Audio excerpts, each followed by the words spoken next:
Hello everyone, welcome to Level Up Learning. My name is सिमरन गुम्बर. आज की इस video में मैं आपको DEC का प्रोजेक्ट वर्क दिखाने वाली हूँ. जैसे कि आप सबको पता है DEC के 4 सब्जेक्ट्स होते हैं. DEC 1, 2, 3 के तो हमें असाइनमेंट्स बनाकर देना होता है और DEC 4 का हमें प्रोजेक्ट वर्क बनाकर देना होता है. तो आज की इस वीडियो में मैं बताने वाली हूँ कि फेज़ 1 में क्या करना होता है, फेज़ 2 में क्या करना होता है, फेज़ 3 में क्या करना होता है और उसके बाद कौन कौन से एनेक्स्टर्स अटैच करने होते हैं. जिन बच्चों के एरियाज़ में प्री स्कूल्स ओपन हो गए हैं और वो बच्चे स्कूल में ट्रेनिंग करके अपना प्रोजेक्ट बना रहे हैं, उन बच्चों का अपना प्रोजेक्ट ऐसे बनाना है. तो आज की इस वीडियो में मैं कोशिश करूंगी आपके ज़्यादा से ज़्यादा डाउट्स क्लियर करने की, जो बच्चों को मेनली कन्फ्यूजन्स रहती हैं.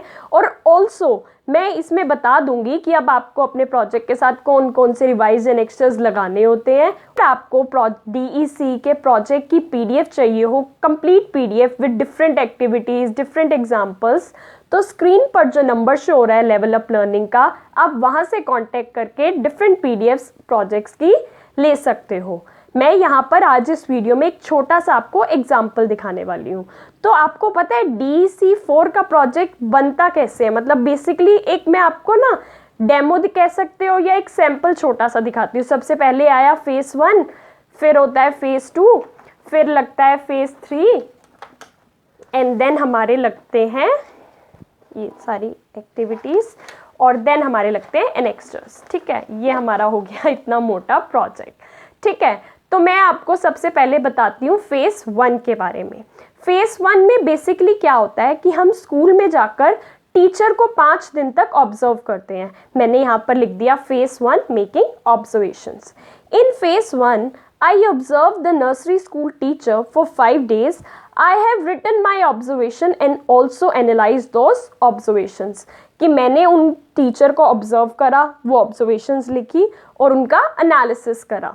तो अब आप यहाँ पर देखोगे मैंने यहाँ पर ऐसे लिख दिया फेज़ 1 डे 1. फेज़ 1 का day 1, notes taken during observation. मैंने किस हिसाब से नोट्स लिए, 8-15 children arriving all wearing mask. अब आपको पता है जस्ट अभी कोरोना वायरस से हम सब होकर हटे हैं, तो कोविड-19 इतना फैल गया था, तो जब बच्चे स्कूल में आ रहे थे तो हमने देखा सबने मास्क पहने हुए हैं. इसे कहते हैं रियल लाइफ टीचिंग. अब आपको पता है ना स्कूल में बच्चे मास्क पहन के आते हैं, तो मैंने यहाँ पर स्पेशल मेंशन करा है.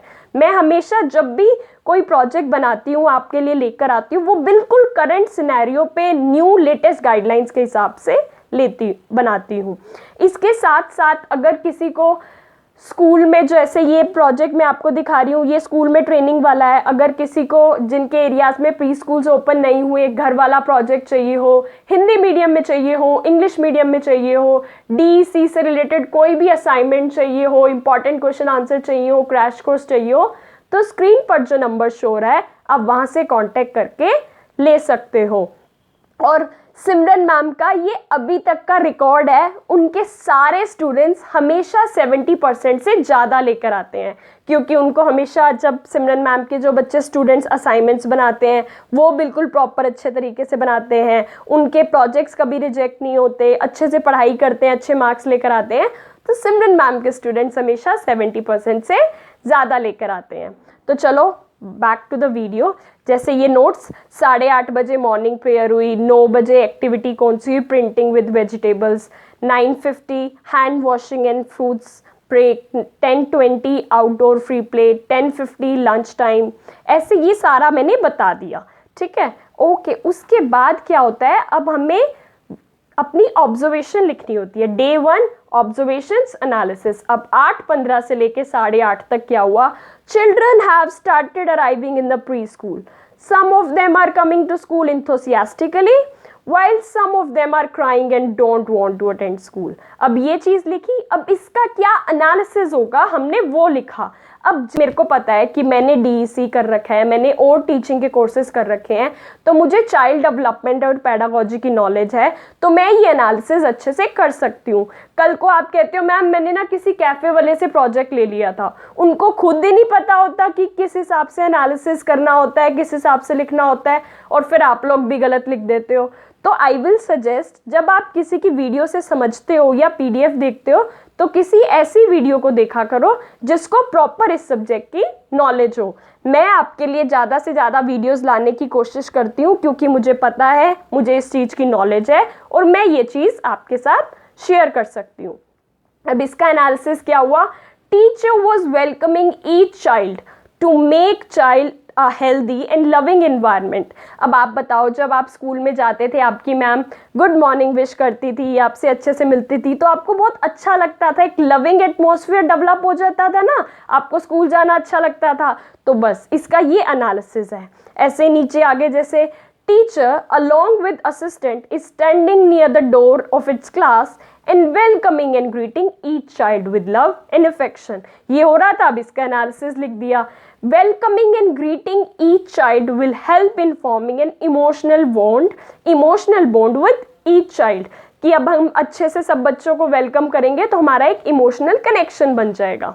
इन द सेम वे मैंने यहाँ पर सारा का सारा मेरी ऑब्जर्वेशन लिखी, उसका एनालिसिस लिखा। अब 8:30 से 9 क्या था? मॉर्निंग प्रेयर थी। मॉर्निंग प्रेयर लिख दी मैंने यहाँ पर बताई कि टीचर ने कौन सी मॉर्निंग प्रेयर करवाई। देखो, thank you God for the world so sweet, thank you God for the food we eat, thank you God for everything, thank you God. अब क्या करा टीचर ने? ये प्रेयर करवाई ताकि बच्चों का एक वो होता है ना स्पिरिचुअल डेवलपमेंट हो, वो गॉड की चीज़ों को समझे, उनको अप्रिशिएट करे। अब इसके बाद मैंने यहाँ पर लिख भी दिया कि इस पोएम से क्या बेनिफिट हुआ, कौन सा डेवलपमेंट हुआ। Morning prayer also helped in language development. अब बच्चों ने ये 2-3 लाइनें बोली तो उनकी लैंग्वेज डेवलप हुई।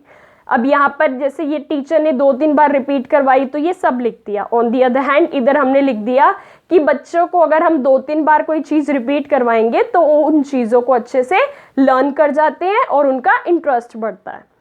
इन द सेम वे हम नीचे गए, फिर 9 से 9:50 तक क्या हुआ? Activity with printing vegetables. वो हमने डिटेल में बता दी कि वो एक्टिविटी हमने कैसे करवाई। अब यहाँ पर बता दिया कि ऐसे हुआ।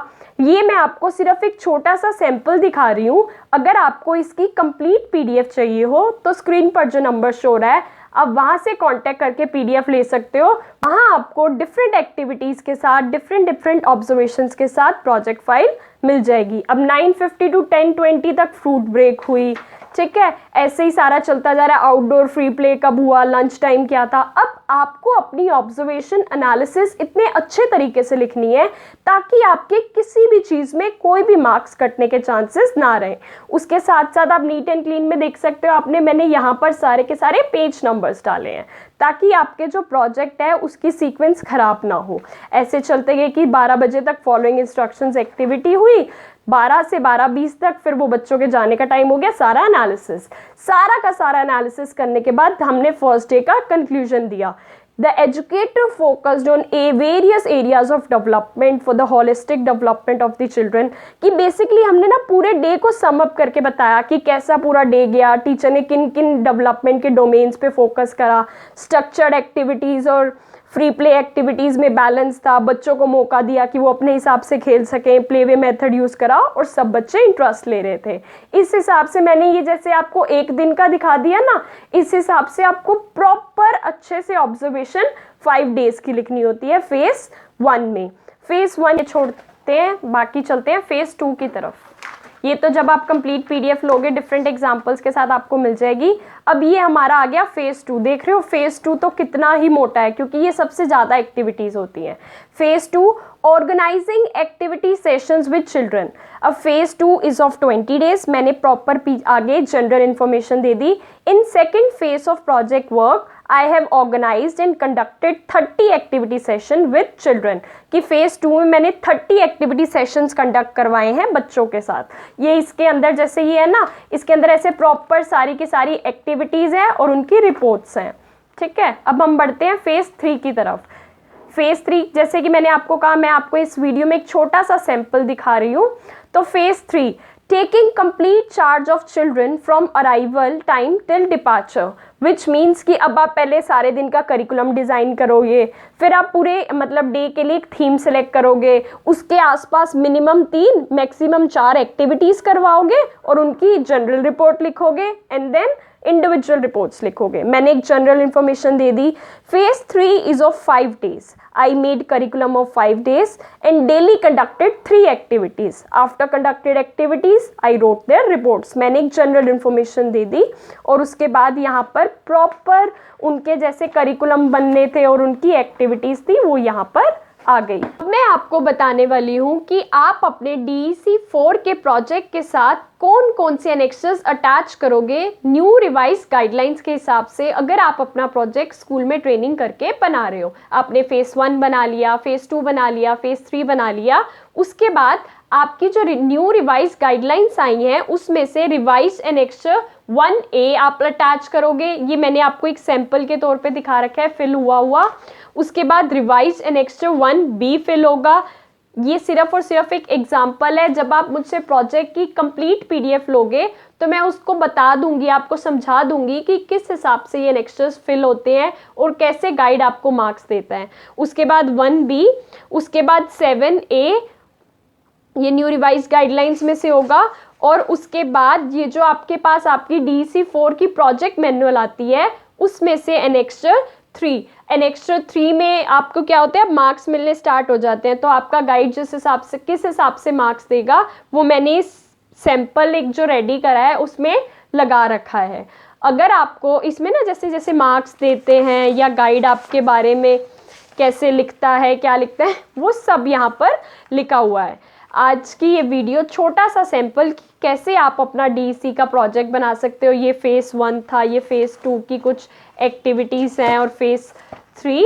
अगर आपको इस प्रोजेक्ट की कंप्लीट PDF चाहिए हो तो स्क्रीन पर जो नंबर शो हो रहा है आप वहाँ से कांटेक्ट करके PDF ले सकते हो। DEC का कोई भी सॉल्व्ड असाइनमेंट चाहिए हो, प्रोजेक्ट चाहिए हो, न्यू गाइडलाइंस, ओल्ड गाइडलाइंस वाला, या फिर आपको इंपॉर्टेंट क्वेश्चन आंसर्स चाहिए अपनी प्रिपरेशन के लिए, तो स्क्रीन पर जो नंबर शो हो रहा है आप वहाँ से कांटेक्ट करके PDF ले सकते हो।